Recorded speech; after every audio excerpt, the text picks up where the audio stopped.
Welcome to the Secrets to Mindful Health, where we explore the hidden truths of wellness in all its forms.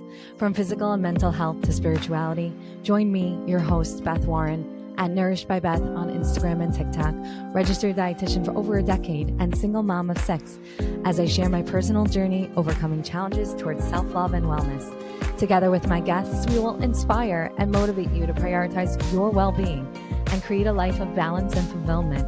Let's embark on a transformative journey towards a healthier, happier you. I'm glad you're here. In this captivating episode of Astrology Unlocked, a Jewish perspective on personal transformation, we welcome Yitzchak Aharon-Pinkas, a renowned astrologer and the author of Kosher Astrology, a Jewish Guide to Celestial Wisdom.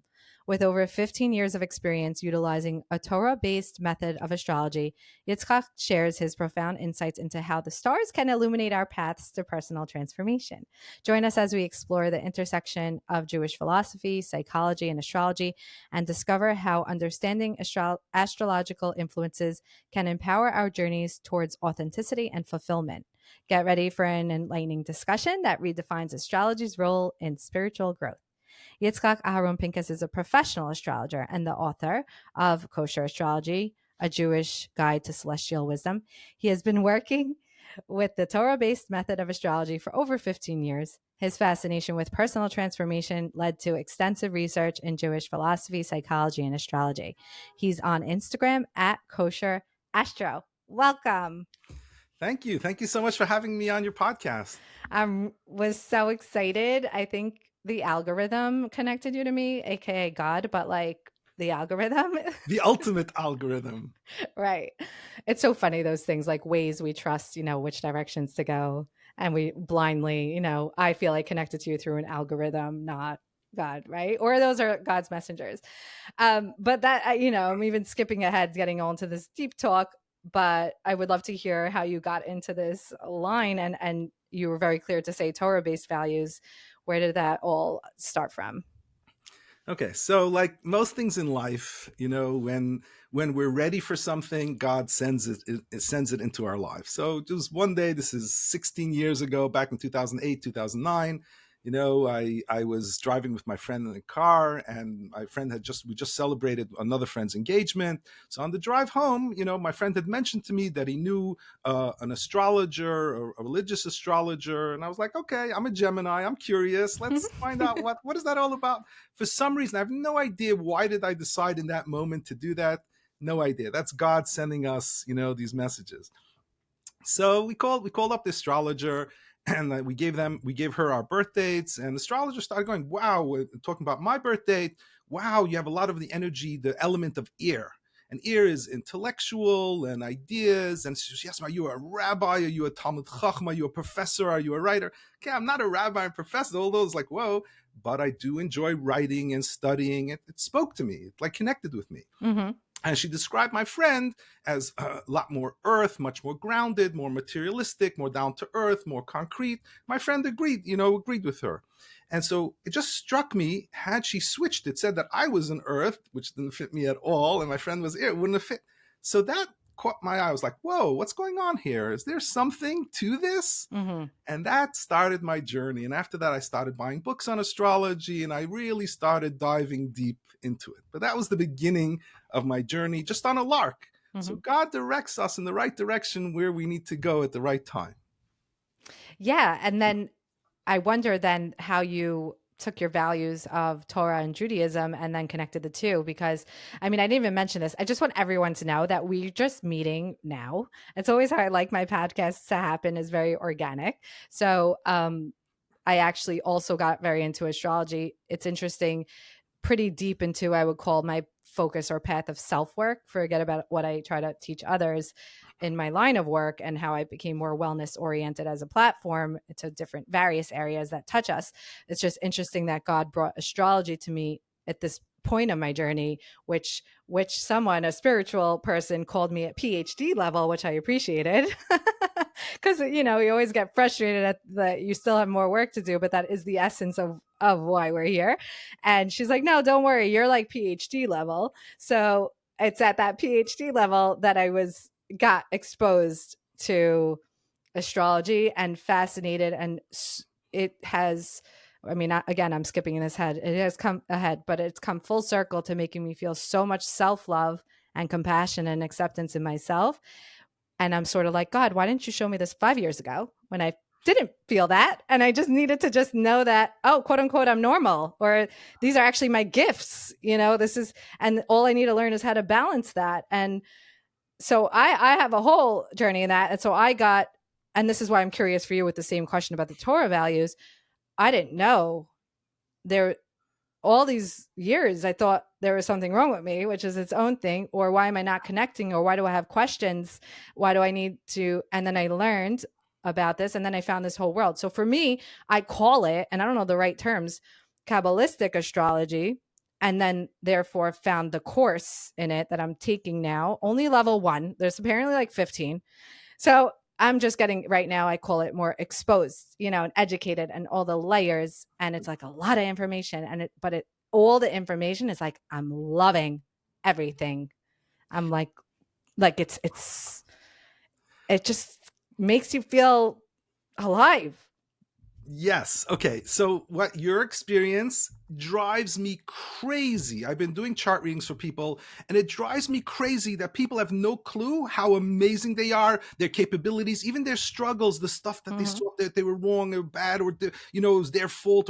No, there's a process. There's a stuff that you have challenges in. It's designed for you to grow. People can't believe how amazing and there's a chart, a map, the moment you're born that tells you how amazing you are and exactly what your purpose is and what you're here to do and the greatness of people. It drives me crazy. People can't believe, what do you mean? I'm meant to be something great? I'm meant to do something amazing in this world? That can't be. There's somebody else, not me. And, I always compare it to Moshe Rabbeinu, Moses, who, Hashem picked him to lead the Jewish people. What was his first response? Ani aral sfasaim. I can't. I stutter. I can't. Pick my brother, Aaron. He's a great guy. Pick him. Don't pick me. That's what Moshe Rabbeinu said. We all have this. Every one of us have stuff that we think we're not good enough, we're not great enough. We can manage, but not us to be up there and to be helping hundreds and thousands of people or to do something amazing in a field. That's not me. That's somebody else. I'm just an average guy. No, your charts clearly lay out that pathway for you and that process for you. And so absolutely, it drives me crazy that it should be mandatory by law, if it was up to me, that every person needs to know their birth chart from when they're a child. It Absolutely. Taught in schools. Yeah, I need to tell you this quick example, more as an intro. We don't have to get into this yet, because I still want to hear the align with the Torah values. I feel like it's a very integral point and huge misconception. But I started to consult at a clinic that I feel is so rewarding. I've been in private practice 15 years, and you always look for a shift, and I don't know, maybe it's a turning 40 shift, whatever it is. So this guy I'm working with is really negative, has a lot of emotions, but he's diagnosed with bipolar. But every time I speak to him, I get to know him more, because it's just things come out in the sessions, and so much there. And finally this session, I think it's 6 times I spoke with him, like, when's your birthday? And he's like, July 13th. I was like, you're a Cancer. Like, you just have to learn how to balance your emotions. Like, I don't even need to know more, because it's not my business. It's not why he's there. But I just automatically resonated with how lost he feels in his emotions, and then because a lot of what comes through him is there's so much wrong with him, like how self-hating he is on himself, also because of what's reflected back on him, right? It's like a double-edged thing. The way we feel about ourselves, that's who we're attracting, the way it did it. But his family, doesn't know how to deal with him, doesn't invite him to Passover and he hates himself, and he thinks he's terrible, and he's never going to get married. And I'm like, if you just knew how special, your emotions are, and that if once you honor and accept them, then you could balance them a bit. So I'm not talking diagnosis and all that, but there's just so much there to help you not come from that place of, I hate myself. For sure. And not only that, I can see that directly in the chart. It pains me when I see it. If you have Saturn is about discipline and restrictions. So that's great. That's how we work hard. That's how we gain authority. But if it's connected to your moon, to your emotions, That's such a tough one. Think about that. Discipline and restrictions connected to your emotions. So you might have grown up not feeling emotionally supported, that you're all alone in this world, or that it's somehow your fault. And Saturn is that tough voice. It gets stuck in our head. You're not good enough. You need to work hard to prove yourself.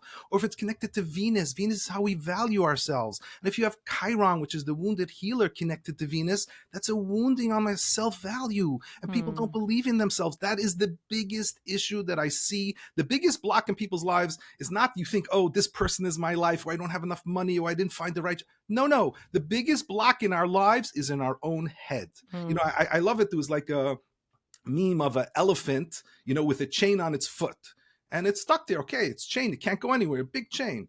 But the other side of it is connected to a folding chair. And I feel like that's where we are. We have these blocks and limits in our head, and it's our own voice. And once I point it out in the chart, I'm saying, this is what you were born with. This is your journey. This is to work through that struggle, that negative voice. And when you start hearing that negative voice, understand it's not you. Don't listen to it. You have to counter it. You have to fight it. You were created to do something incredible in this world. And I go through the chart. You can see what it is. And like, it just opens people's eyes and just, but yes, people sometimes are so stuck, but it's our own negative voices. And so there's a process. And so astrology is so helpful. I feel like God gave us a cheat sheet to understand life, to understand our own process, where we are at and what we're here to do. Every person is a tree. We were designed to grow into a full tree. We start out as a sapling, and we're designed to grow into a full tree that produces apples. And we get stuck along the way. If we get out of our own way, if we get out of our own blocks, we're going to blossom. We're going to fly. Right. And and you're saying it's like a roadmap for that. Yes. It shows us our struggles. It shows, once we see that, oh, wait, this is not something wrong with me. I'm exactly the way God designed me. That's and then you start to see the design in essence, like you see that there is a design, or you understand there is. Yes. All of a sudden, the world is not random. These things are not, even my struggles, even my suffering, it's not random. It's all part of building me into who I need to be. The greatest people in the world went through the toughest stuff. I compare it to Olympic athletes. You know, you don't become an Olympic athlete without doing incredible training and going through really tough stuff, but then you can shine, and then you're firing on all cylinders. Right. It's all there in the chart. It's there. And I find it interesting with people who might call them, let's say, agnostic or something, or need tangible something. I don't want to call it proof because I don't know what proof is, but like tangible something. A chart is tangible. Technically, it's tangible. It's mappable. It's, you know. Yes. And it's very specific to you. You'll see the specific information about your life there. There's no trickery. There's nobody. I try to teach people how to read their own chart. Look at the pieces of the chart so you can see it yourself. I'm a big believer. I don't trust authority. I'm a big believer. I need to see it for myself. I need to study it for myself. So I encourage everybody to do that. What else is in your chart then, other than Gemini? Oh boy, I got a lot of stuff in my chart. So let's go take a step back a second and explain how you reconcile it with Torah-based values and maybe the misconceptions associated with that I was taught when I was in fourth grade about, you know, this whole world. So that's a whole. So basically, I took my book and I broke it into 3 sections. And the first section really breaks down because there's so many confusing messages that astrology is not kosher, or that we're above the mazel. The Jews are above the mazel. It's not for us. This is, you know. So there are mixed messages about that. So in the first section of the book, I really break down what does it mean, what is astrology, what is the forbidden forms of astrology. It's like animals. Some animals are kosher, some animals are not kosher. So it's the same thing with astrology. There were forms of astrology which were basically idol worship. They used to worship the planets, and that's forbidden. It's straight out. They used to do sorcery combined, and they would use astrology and they would do sorcery to the planet, and then they would say, like, bury this statue under your competitor's store or something, and then they'll go out of business. They used it to damage other people or to benefit themselves. And that's forbidden. It's a sorcery, idol worship form of astrology. Right. Then there's another form of astrology called astromancy that is, people believed was very fatalistic, that if you were born with the energy of Mars, that you're destined to be a murdering bandit. Like you don't have choice. It removes free will. That's why the Rambam, Maimonides, was so against astrology. But he wasn't against kosher astrology. He was against the forbidden forms of astrology, because he explains that every single time he wrote in multiple places against astrology.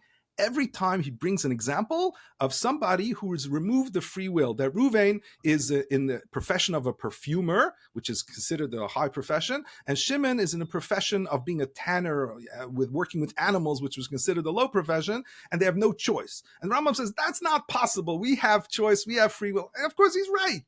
So the negative voices in Judaism against astrology was talking about either the idol worshipping sorcery form or the fatalistic, deterministic form of astrology. But once you get to kosher astrology, they all the Rishonim and Achronim, all our great leaders, all our great Svarim, they all talk about astrology, that God directs the world through astrology. Almost all across the board say this. Yeah. And I also find it interesting because I do get these random letters home from school from the kids. Today's a great day to say this prayer, right? So there's elements that feel people don't even realize is tapping into like the energy of the month or the day. And this is a great day and this is a great month. And I guess it's also a point is to say it goes beyond our own lives and the energy of just the month and the intentions of the month. And that's when I started out. So everyone knows when Yitzchak came on and I said, oh, we're meant to speak today, or we're meant to meet in this month. And then he's like, wait, hold on that. So now we're going to get back to it about the thing about the months. Right. So there's a couple of different things happening. Okay. So that's why it's complicated, the different pieces and parts, it's incredible and brilliant. So first there's a birth chart, right? So that's a static thing from the moment you're born that has all the planets and your personality, your configuration. That's the same your whole life. That's one step. Then there's different things that happen. It's called the transit chart. At different points in your life, right now, the planets in the sky are connecting to the planets in your birth chart, which means there's energy that's currently influencing you in a very particular way. So, for example, if you have the energy of Uranus connecting to you right now, Uranus is about individuation, it's a bit independence, authenticity. This is a time when you are more likely to speak your mind and be true to yourself. You might have different opinions and thoughts, but you're keeping it quiet because people will criticize it. You'll be canceled. People will say, whoa, you believe that? You're going to get pushback. When Uranus comes in, it's like, no, I got to speak my truth. So that helps us. In order to grow, you have to be able to speak your truth. So there will come once every 22 years, the energy of Uranus will come into your life for like 9 months to a year. And by the way, people around you are not going to recognize you because all of a sudden you're saying and doing stuff and not being yourself and stepping out of the mold that people put you in, that people expect you to be in order for you to grow. And that's just one planet. So every time there's a different planet connecting with you, and it's incredible to see. That's when the growth happens. So it happens to be right now, today, the planet Jupiter is exactly on my sun. So Jupiter is about enthusiasm and excitement. And so today, it's a great day for you to be on a podcast. I'm shooting fire on all cylinders because Jupiter is enthusiastic and fire connecting to my sun, to my core essence, to my identity. So which is Gemini. Yeah, which is in Gemini, yes. Yeah. But I also have Cancer energy. And that's the thing. We have more than one zodiac. Yes. And it's so important to understand that. Yeah. So that's why some people, they feel connected to the zodiac sign they know. And other people wait, I'm not. Because they might have 3 other or 4 other in a different sign, like their moon, their emotions, their Mercury, communication and thinking might be in a different sign. It might dominate their sun sign, might dominate from the month that they're born, that zodiac sign. Yeah. So you have to look at all of them, and we all might have conflicting ones. So, for example, Gemini and Cancer, right? So Gemini is ideas and concepts and social, right, and intellect, right? And it's not an emotional, sign. That's not its strength.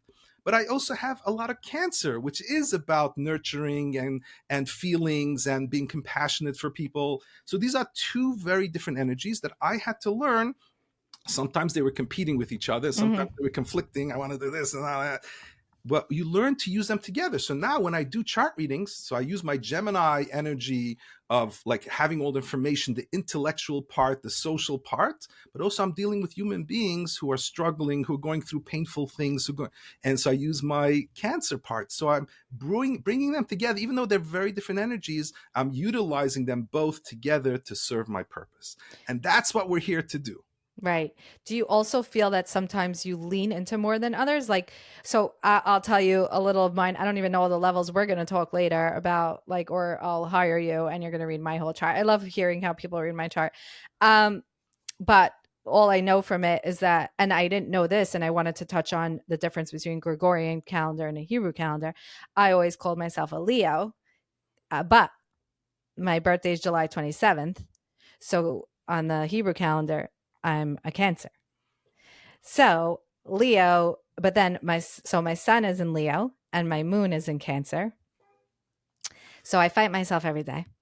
I want to stand up, but I want to sit down. But I want to do this, but I want to stay home. Like I very that. And then when I related to it, because the teacher said there's also sometimes you need to be more Leo or you need to be more Cancer. And I have that too. I have like very different elements of my life. It's fire and water. Yeah, fire and water. You can't get fire and water doesn't mix, right? Yeah, absolutely. But I'm gonna get even crazier. I have a lot. I don't know what, but a lot of planets in Scorpio.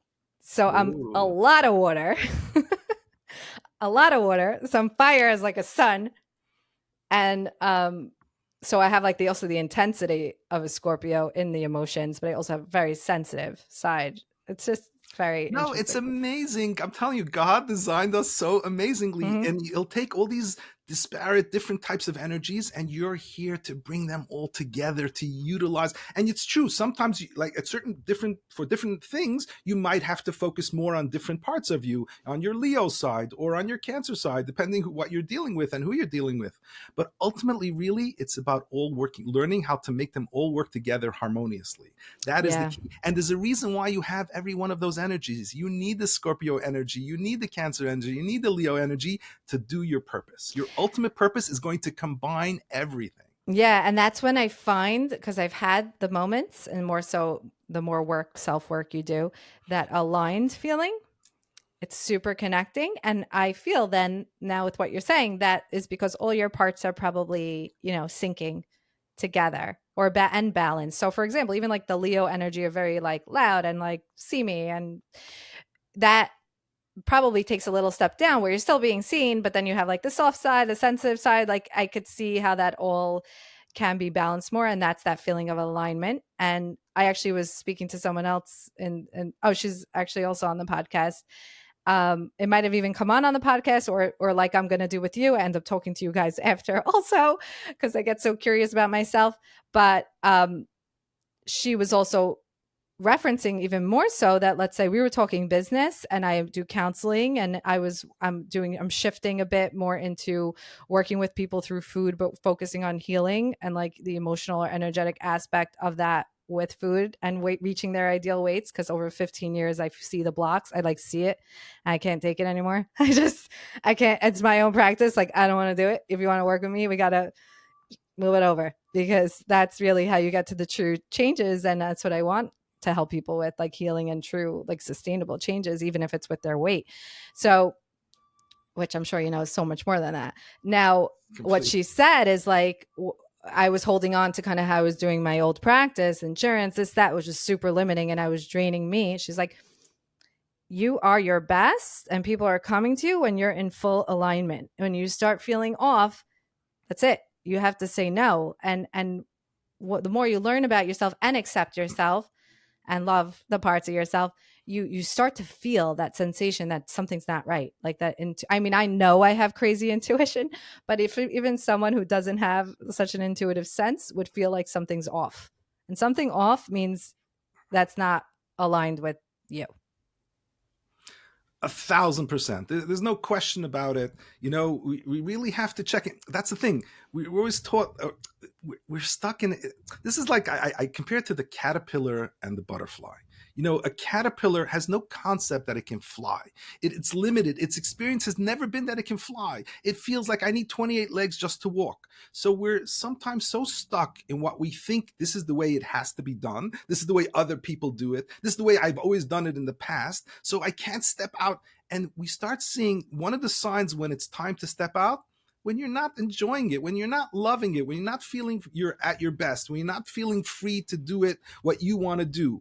that's the time to take that leap, to have the courage and step out of that and do the thing the way you want to do it, the way you feel most comfortable. And there's no such thing. It's going to flow. It's going to fly. It's like what you're saying. When you're in alignment, everything flows. Everything goes. Like the door opens. Like you don't even have to have it all figured out. You just take one step and the next steps appear before you. Like literally. Just be in alignment. But the big key is what you said. You have to love yourself. You have to believe truly that you're here on a mission from God. Bishvili nivra olam, that it's worthwhile that the world was created just for me. That's how powerful I am, not because of my ego, because I'm on a mission from God. He gave me skill sets. He gave me abilities. He gave me the ability to touch people's lives, to uplift people, or whatever it is that your mission is here to do. It's so powerful. You have to fully believe in it. If you don't fully believe, it can't be just in your head. It has to be in your kishkes, in your gut. You have to really truly believe it, and then nothing can stop you. Nothing can stop but what you're also even saying, like what you referenced before, because I know I have this element, again, you'll explain this to me later, but of like a self-worth thing going on in the chart. So meaning it's something, I feel that the awareness helps you understand that it might be there. Like you kind of not let it lie. There's work you can do around it, but you're not looking to like extinguish, or you're understanding this is a part of you that you have to work through and with. So how do you take the chart and then let's say someone wants to take a step to making changes in their life? Like how do they utilize what they might learn and put that into action? So I think the biggest thing is when a person sees themselves. So first of all, that self-doubt, like when I go through and I show them the self-doubt in their chart, that this is part of their process, and it's not a truth. And I show them the truth in their chart, their ability, their gifts, what they're here to do. And like what? I'm here to, yes, you're here to do that. You're here to be amazing. Yes. And it's not just me showing, I show them the birth chart. You were born with it. The moment you were born, it's imprinted in the universe. It's here. And so once a person sees that, and I make them very aware and conscious of the negative voice. And so that self-doubt, now they have a tool. They have the ability to counter it, to not listen to it. My favorite thing, honestly, when I do chart readings is a couple of weeks later, I've had this happen numerous times. People call me up. I quit my job. I'm following my dreams. Up until now, I didn't think I would be good enough. If I want to be a life coach, who's going to hire me? There's so many out there. Why? And this gave them the push, the ability. Wait, this is who I am. Yes, the negative voice in my head. Okay, I know not to listen to it anymore. Boom. That's my favorite thing. That's what I love. So really, it's really about, we know it's not like we don't know we have those abilities, but again, it's the doubting, but maybe not, then maybe, there's other, but deep down we know it, we feel it. So just when you give that space to grow and you're like no longer listening to that voice, oh, that's that voice, I'm not going to listen to, wow, that frees you up. So that it's so like practical that it can just literally the next day your life has changed. And by the way, I insist that people record the chart reading that I do for an hour, because there's so much that comes out. There's so much information. And every time you have that doubting voice, re-listen to it. That can be your mantra. Like, no, you have to believe in yourself and look at that power. You're here to do an incredible thing. You can't stop a tree from growing. You're meant to grow. Just get out of your own way. That's their only job. And healing. And look, and this stuff, I'm not saying it's not, you can't just snap your fingers. It depends where you are. We have trauma, we have wounding. So there's a healing process that we have to go through. But being aware of it and knowing, seeing a big picture pathway is so helpful. Helpful. It's even directing in the path of healing. So because also healing, or let's say people are referencing it, you want to go for therapy, whatever. Let's say you feel very overwhelmed in that because you feel like there's so much wrong with you. A chart reading could also help direct you into like, this is something here, and this is where you should kind of like put your focus and working on. Absolutely. I'll give you an example. There's certain things I get so excited when I see it in the chart. For example, it's Jupiter. What? It's Jupiter. Oh, no, that's right, today. But so it happens to be in my birth chart. I have Jupiter connected to my moon. So I can always get excited. Okay. But now it's my moon and my sun. So I'm doubly that way. Right. But for example, if I see in somebody's chart that they have Neptune connected to Venus.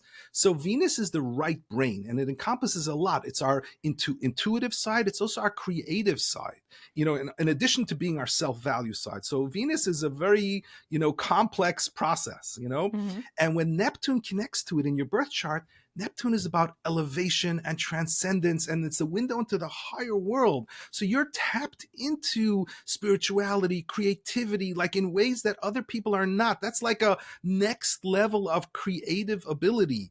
And so when I see that, I'm like, wow, what do you do? Are you an artist in some way? What do you do? Like, yeah, no, I know I can do some, but I'm probably not good. I'm like, what are you talking about? You have something that's so rare and so amazing. You were born to bring out your creativity, and you're able to, Neptune is about tapping into the collective. You're able to tap into what people want to see, what people want to hear. So you're not going to have to work hard to sell whatever you create because you've tapped into the collective. People are going to be running after you to pick up what it is. It's such a talent. So wherever you are, when I'm talking to somebody, wherever they are, even if they're early on, they're still struggling, just knowing that they have that, knowing that's another thing. Okay, this is something to work towards. Or if they're more advanced and they started working with it, I just did one for an artist who had stopped doing their art for like 2 years, and like they just feeling these negative voices in their head. And I'm like, and I was looking at the chart like, wow, you're such an incredible artist that your abilities are out of this world. Like what?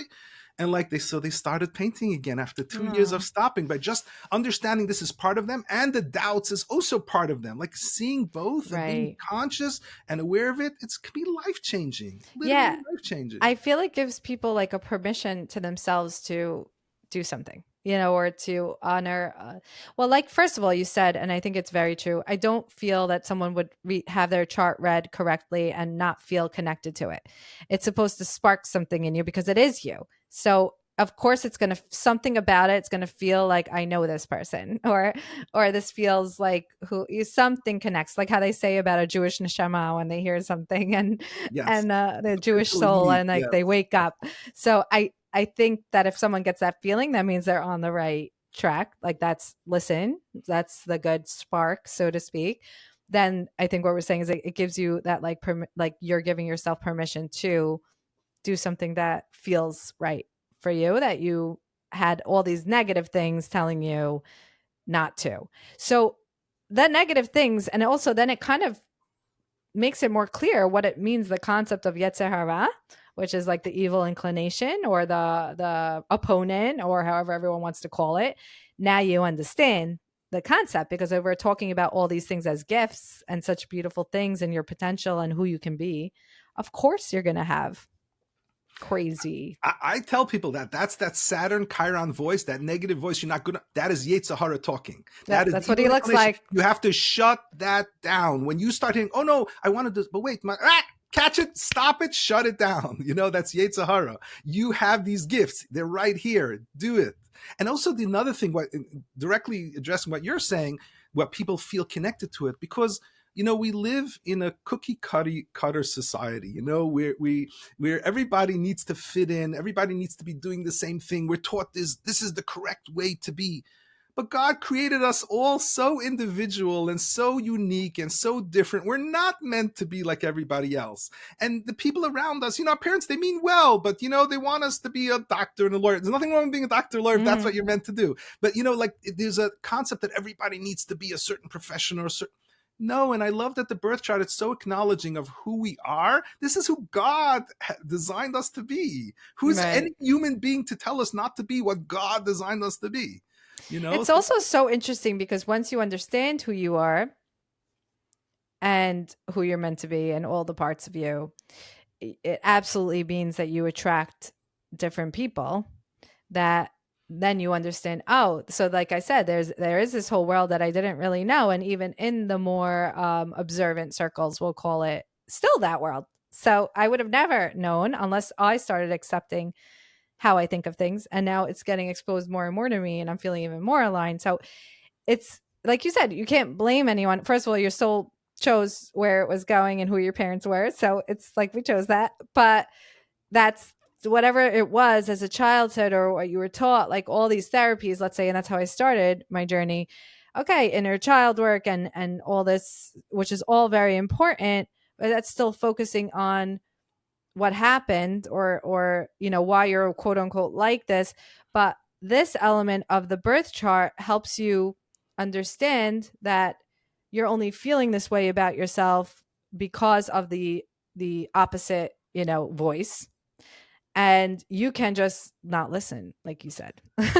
Absolutely, absolutely. So here, let me tell you another aspect of the chart that comes up a lot in the negative way. Mhm. So there's something called, and this, not a lot of astrologers use it, or a lot of people not familiar with it. It's called the black moon. Mhm. And the black moon, when it's connected to a planet, let's say to your moon, to your emotions, or to your Mercury, to your thinking, it's a 3-step process. And this is something that we have to work through and overcome. So the first step is feeling like a victim, is victimhood. Now, this doesn't mean that you're feeling it, it's not happening. It does mean that might have been taken advantage of, you might have been victimized in many ways. And the issue is, at the lowest level of that, we feel that it's our fault. It's my fault. I must be bad. That's why all these things keep on happening to me. So the victim feels that they're to blame for what's happening. So that's the level 1. And we have to work through that to get to level 2, which is survivor. And that's when we get angry and we go, no, I'm not putting up with this. It's not my fault. You fight back against, you don't let people take advantage of you. You fight back against people who are trying to hurt you, right? So that's the second level of the healing process of going from it's your fault and you're bad. But then there's the next level. You're still, when you're in survivor, you're still in that paradigm of fighting victim and survivor. You're still in that area. So the third level is thriver. And that's going beyond the past and looking to the future to see how can I utilize my experience of being victimized and being hurt in certain ways. How can I use that as a gift to bring something positive forward in the world? So I'll give you an example in my own life. So in my younger days, when I was a child back in the day, so I learned very quickly that just because somebody's a rabbi doesn't mean that he's always kind. You can also be cruel. You can also be wrong. They're human beings, right? So I learned from a very young age to not trust authority. I felt like a victim in that sense. And then I learned to fight back and then the next level of that, as I healed and I did my own work and I realized people are doing the best they can with the tools that they have, and people are limited in some ways and they're not going to be able to give me exactly what I need. Once you learn self-acceptance and acceptance of others and compassion for their misdeeds and their things, then we move into thrivers. So I use that gift that I learned through the painful process of learning not to trust authority, to then when people told me astrology is not kosher, I went and studied it for myself. I didn't trust the person telling me because I don't trust authority. So I went and studied it for myself, and I was like, wow, I discovered not only is it kosher, it's super kosher. Everybody's recommending it. And I went and I wrote a book about it. So I went and used that was initially something that was a victimization and a painful part, and I used that as a gift, as a thriver. So I'm not fighting that battle anymore. I'm giving everybody love and blessings, and I'm using that experience to bring something positive into the world. And we can all do that. We all have that. So, but those are some of the battles, the black moon, Saturn, Chiron. Those are some of the things that we have to work through before we can get to the next level. Right. I think you're even adding a level to what I said, or maybe this is what you meant, but I'm hearing it this way, that it's not even just evil inclination. And I'm sure we don't mean that we could control what an evil inclination is, but you're saying that Saturn, Chiron, that even more so where they are is even stronger. Yes, it's there. So right. So those traumas and those wounding, they weren't meaningless. They were there for a purpose. It's a painful. First, we have to acknowledge the pain, the struggle. It's real. It's really real, but it was there for a purpose. It's there to help us become who we're designed to be. Saturn on our moon, where our emotions are restricted, we learn to emotionally self-support ourselves. Why? Because there may be things in life what we need to do, and we're going to need to have that emotional strength to really do that. So that difficult thing that happened in childhood is later going to serve us incredibly well. So everything, every pain, everything is there to serve us. It's all meaningful.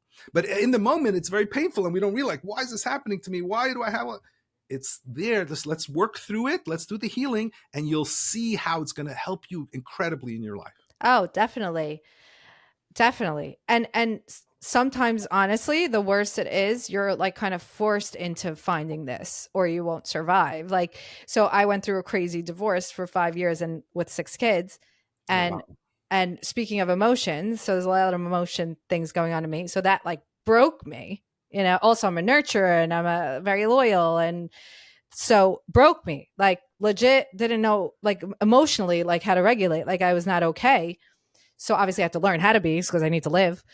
And the who I am now is like first of all, I love my emotions. That like I love to cry, and versus being shamed my whole life. Why is she crying? Why are you crying again? And now I'm like, and and understanding them, and but I always need to work at regulation, but I understand how to, and then I try to bring them, in, like I said, in the positive. So, but I would never have been able to learn how to be so even keeled, learn what things I need to do for myself, never, never. I mean, again, we're not saying here pain, not pain, wish it happened, didn't happen. It happened. Right. But Right. I understand that I wouldn't have been able to learn how to regulate myself if that didn't happen.